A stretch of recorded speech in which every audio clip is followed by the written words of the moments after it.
कधीही असा मध्येच कॉल करत नसायची. आज तिनं का कॉल केला ते काही त्याला कळत नव्हतं. नाही त्याचं मीटिंगमध्ये लक्ष लागत होतं. तरीही जाणीवपूर्वक त्याने त्याचं लक्ष मीटिंगकडे वळवलं. पण पुन्हा काही सेकंदात तिचा कॉल येऊ लागला. Rajveer, you continue the meeting, I will just come back म्हणत तो मोबाईल उचलून बाहेर आला आणि त्याने तिचा कॉल उचलला. हॅलो, तो म्हणणार इतक्यात पुढून अवनीचा प्रचंड घाबरलेला आवाज आला. क्षितिज, संग्राम, तो घरी आलाय. काय? आपण ऐकत आहात अनकंडिशनल लव्ह, प्रेमाची नवी सुरुवात या कथेचा पुढचा भाग सुरू करण्याआधी प्लीज माझ्या चॅनलला सबस्क्राईब करून घ्या आणि आधीचे पार्ट ऐकले असल्याची खात्री करून घ्या. चला सुरुवात करते. अनकंडिशनल लव्ह, प्रेमाची नवी सुरुवात, भाग 58. काही दिवस असेच शांततेत गेले खरे. क्षितिज ही आर्यसच्या जीवावर अवनीला तिथं ठेवून इकडं बिझनेस पाहण्यात बिझी झाला होता. पण त्याला कल्पना नव्हती संग्रामच्या डोक्यात काय शिजतंय. तो मात्र भलताच प्लॅन आखून होता. इकडे श्रावणीचे वडीलही बस क्षितिज अवनीबद्दल घरच्यांशी कधी बोलतोय यावर लक्ष ठेवून होते आणि त्याच वेळी बरोबर तिला मंगळ असल्याचं त्यांच्या निदर्शनास आणून देणार होते. थोडक्यात वादळापूर्वीची शांतता असणार होती ती. कसंही करून त्या दोघांचं लग्न होऊ द्यायचं नाही असं ठरवायचं चाललेलं या लोकांचं. एका बाजूला श्रावणी होती, एका बाजूला संग्राम आणि एका बाजूला श्रावणीचे वडील आणि एक बाजूला रजिस्टर मॅरेजसाठीचाही दिवस जवळ येत होता. अगदी 2-3 दिवस राहिलेले. 2-3 दिवसांनी गावी जायचं आणि रजिस्टर मॅरेजची प्रोसेस पूर्ण करायची हे असंच क्षितिजने ठरवलं होतं. पण आज एक महत्त्वाची मीटिंग सुरू होती ऑफिसमध्ये. सगळे जमले होते, बस क्षितिज आला नव्हता. हातातला एक कॉल संपून तो मीटिंग रूममध्ये जस्ट पोहोचणार होता आणि हातातला कॉल संपताच तो मीटिंग रूममध्ये हजर झाला. मीटिंग सुरू झाली. त्याचा असिस्टंट राजवीर सगळं पुढं होऊन समजावत होता. एवढ्यात सायलेंट असलेल्या क्षितिजच्या मोबाईलवर अवनीचा कॉल येऊ लागला. पहिल्यांदा तर त्याने कट केला, पण ती कधीही असा मध्येच कॉल करत नसायची. आज तिनं कॉल का केला असेल त्याला कळत नव्हतं. नाही त्याचं मीटिंगमध्ये लक्ष लागत होतं. तरीही जाणीवपूर्वक त्याने त्याचं लक्ष मीटिंगकडे वळवलं. पण पुन्हा काही सेकंदात तिचा कॉल येऊ लागला. Rajveer, you continue the meeting, I will just come back म्हणत तो मोबाईल उचलून बाहेर आला आणि त्याने तिचा कॉल उचलला. हॅलो, तो म्हणणार एवढ्यात पुढून अवनीचा प्रचंड घाबरलेला आवाज आला.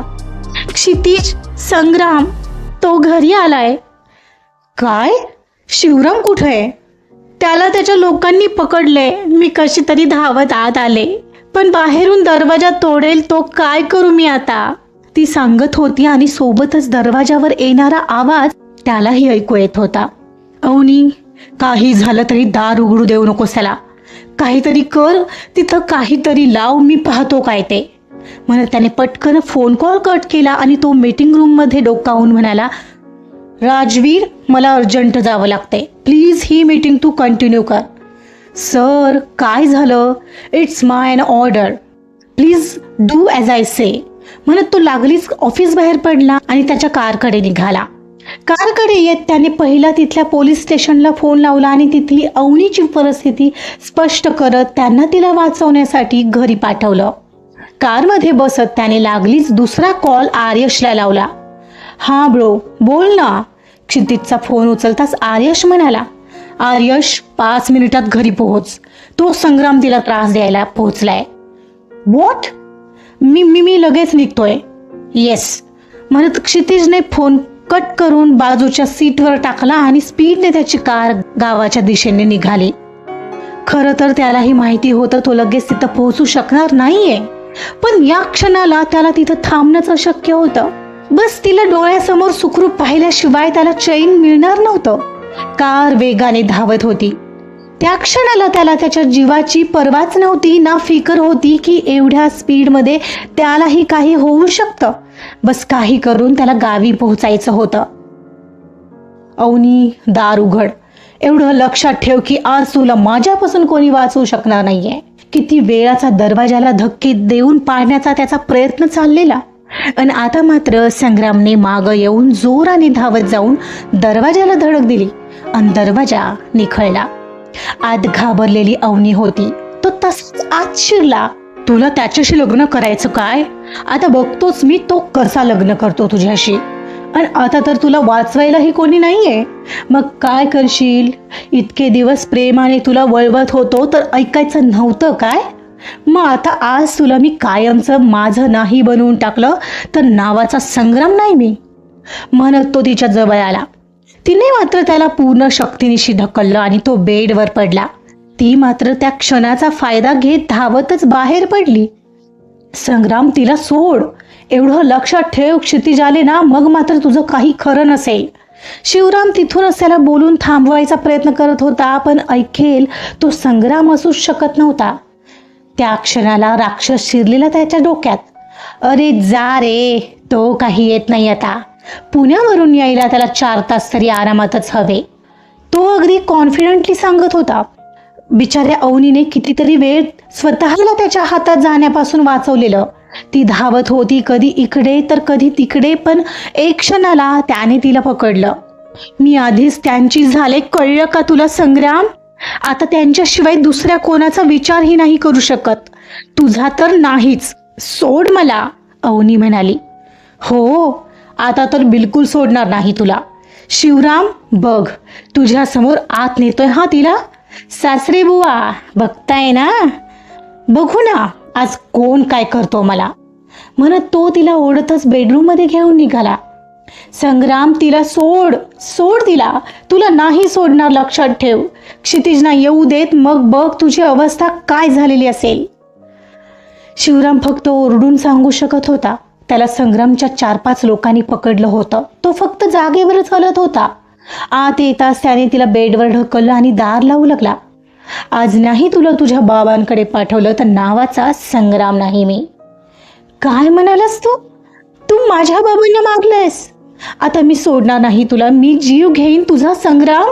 नाही, हे सगळं पोलिसांना सांगितलं तर माझं नाव अवनी नाही.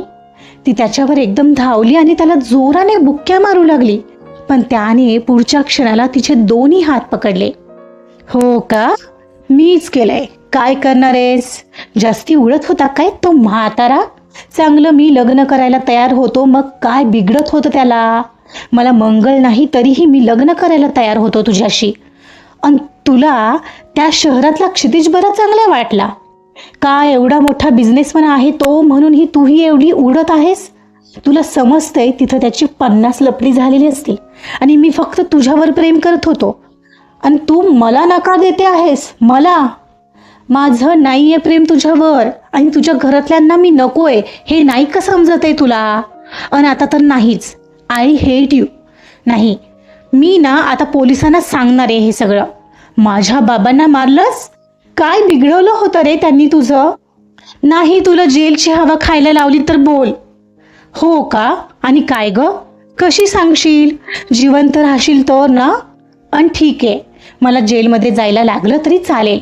एका खुनासाठी ही जेल होते आणि 2 खुनांसाठी सुद्धा जेलच होते. पण मी काही या जन्मात तुला त्याच्याशी लग्न नाही करू देणार. ते काही नाही. बस झाली तुझी नाटकं. बघतोच आता कसा करतो तो तुझ्याशी लग्न, म्हणत त्याने अवनीवर झडप घातली आणि तिच्या जवळ येत जोराने तिचा पदर ओढला आणि तसंच तिला खाली बेडवर पाडलं.